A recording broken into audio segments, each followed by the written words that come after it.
Star माझामध्ये आपलं पुन्हा एकदा स्वागत. आपण चर्चा करतोय ती उद्धव ठाकरे यांच्याबरोबर. अगदी आपण आघाडी संदर्भातली मुख्यतः चर्चा करत होतो. आघाडीनं काय मदत केली, काँग्रेस सरकारनं मनपाला काय मदत केली, मुंबई महानगरपालिकेला मुख्यतः. आघाडी म्हणते की शिवसेनेचा जीव हा मुंबई महानगरपालिकेत आहे. एखाद्या पोपटात असावा ना महनीय व्यक्तींचा तसा, आणि त्यामुळं ती हातातून काढली की शिवसेनेतला जीव जाणार. काढा ना, काढा. त्यांचा जीव कशात आहे? त्यांचा जीव कुठल्या पोपटात आहे? तो एक पोपट तरी दाखवा ना मला. अनेक पोपट आहेत त्यांच्याकडे. आजच्याच एका वृत्तपत्रात बातमी आलेली आहे. पृथ्वीराज चव्हाणांचं वक्तव्य आहे की शरद पवारांनी राज्याचं वाटोळं केलं. परवा शरद पवार म्हणाले की हे दिल्लीतनं लेबल लावून आणलेलं पार्सल आहे. जर का शरद पवारांनी वाटोळं केलं आहे तर तुम्ही राज्यावरती वेटोळं घालून का बसलात? का लाच मारून वेगळे होत नाही? आणि आत्तासुद्धा एवढा शरद पवारांचा अपमान झाल्यानंतर किती त्यांना जागा पाहिजे होत्या? 65च्या वर.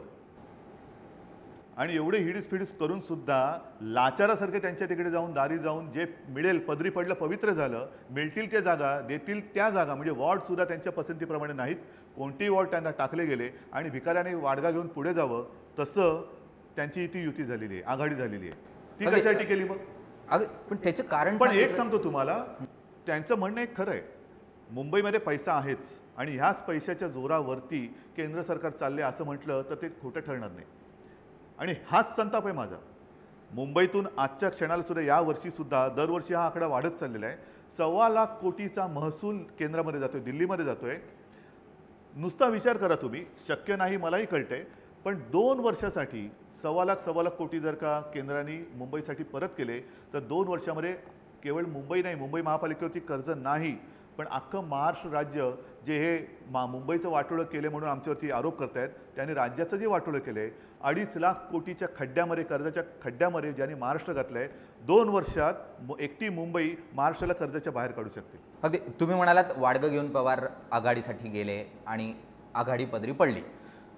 पण असं एक विश्लेषण केलं जातं की शिवसेनेचा आणि राष्ट्रवादीचा अलिखित असा करार होता ठाण्यात, महाराष्ट्रात. आता मी एक प्रश्न पूर्ण करून घेतो की अलिखित असा करार होता. तुम्ही ठाण्यात तोडाफोडीचं राजकारण केलं, अलिखित करार तुटला आणि म्हणून मग पवारांनी अखेरीस आघाडीचा धर्म स्वीकारला. त्यांचं मुळामध्ये जन्मच फोडाफोडीतून झालेलं आहे.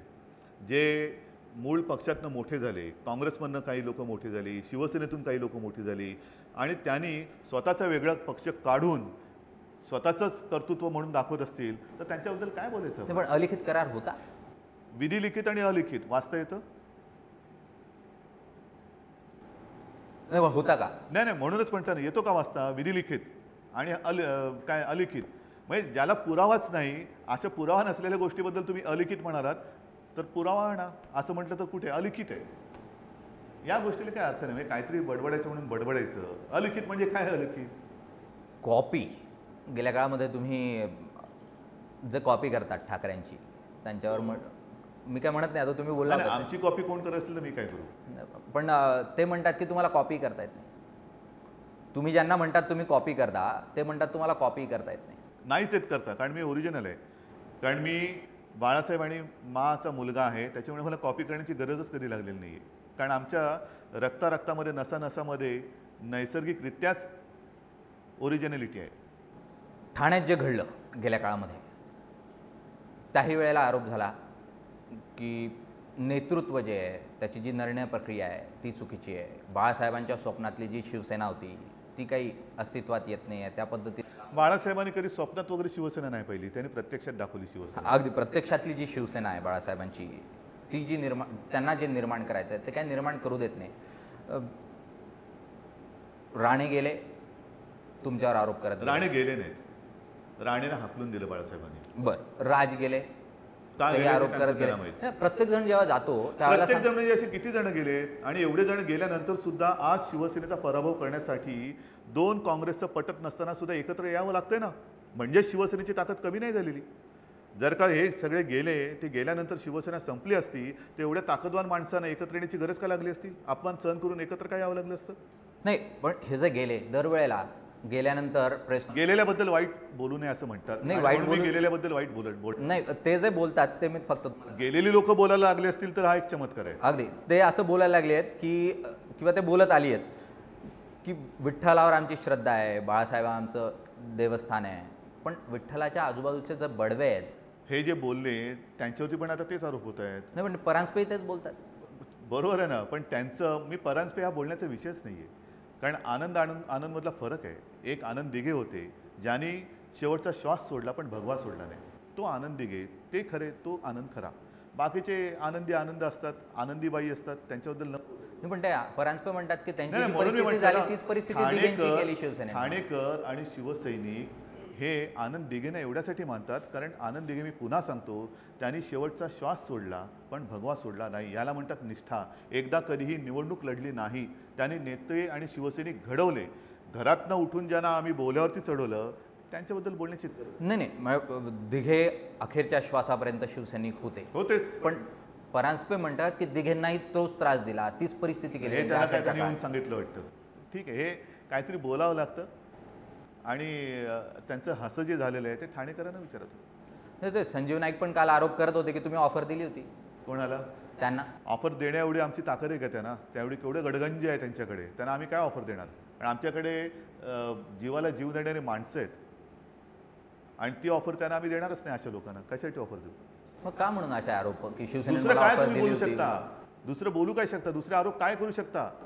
एक तर हे सगळे यांच्यावरती भ्रष्टाचाराचे एवढे आरोप होत आहेत, जे आमच्यावरती आरोप करतात त्यांच्यावरती प्रत्येकावरती कुठला ना कुठला तरी भ्रष्टाचाराचा आरोप आहेच. मग तो बँक बुडवल्याचा असेल, बँकेत अफरातफर केल्याचा असेल, शैक्षणिक त्यांच्या संस्थेमध्ये केल्याचा असेल किंवा लवासाचा असेल, सगळ्यांवरती आरोपात अखंड बुडले ती माणसं. तसा आरोप आमच्यावरती नाही आहे आणि त्या आरोपाची उत्तरं देता येत नाहीत म्हणून ते झाकण्यासाठी आरोप होत आहेत म्हणून आरोप केल्यानंतर ते मागे जातील असं त्यांना वाटते. परांजपे गेले त्यावेळेला विश्लेषण झालं की झारीतला शुक्राचार्य होता, शिवसेनेच्याच एका खासदार. जाऊ दे, मला त्याच्याबद्दल बोलायचंच नाही. असं तो काय फार मोठा विषय नाहीच आहे. कशासाठी बोलायचं? एवढे मोठे विषय पडलेले आहेत, सर्वसामान्य माणसाचे विषय आहेत. निवडणूक त्याच्यासाठी आहे. ते म्हणते शिवसेनेचे अनेक खासदार सातत्यानं तिकडे जाऊन भेटतात, चर्चा करतात, सल्ले देतात. कोणाला? पवारांना. मग ते तसे आमच्या घरी पण येऊन गेले. मग काय म्हणजे मग सगळे जाऊन त्यांना भेटतायत, पण त्यांना जे भेटतात तेच आम्हाला बाळासाहेबांना जर का येऊन भेटत असतील तर त्यांना कशाला भेटताय? महापालिका निवडणूक जवळ आली, ठाण्याची महापालिका जवळ आली की मराठीचा मुद्दा अचानक तापतो. यावेळेला नाही तापला? नाहीच तापला. ह्याचं कारण मराठी लोकांना कळलेलं आहे आता की आपला कोण आणि खरा कोण आणि खोटा कोण. आणि तो मुद्दा आता तापू शकत नाही कारण तो एक होता विषय, तो झाला. आता खरं खोटं कळलं की अरे हे जे काय मुद्द्याचे बुडबुडे सोडणारे होते ते खरे काँग्रेसची सुपारी घेतलेले होते, हे आता कळले लोकांना. शिळा झाला मुद्दा मराठीचा. मुद्दा शिळा नाही झाला. मराठीचा मुद्दा कायम राहणार, पण त्याच्यावरती राजकारण हे शिळं झालं. कारण शिवसेना ही मराठी माणसाचीच आहे आणि ज्या वेळेला मुंबईवरती संकट आलं तेव्हा मराठी माणूसच उतरला. आणि म्हणून मी तर म्हणेन इतर भाषिकसुद्धा जे म्हणत आहेत की मुंबईत जर का शिवसेना नसती तर मुंबईत आज दाऊदचं राज्य असतं. हे सत्य आहे आणि हे सत्यसुद्धा कोणी नाकारू शकत नाही.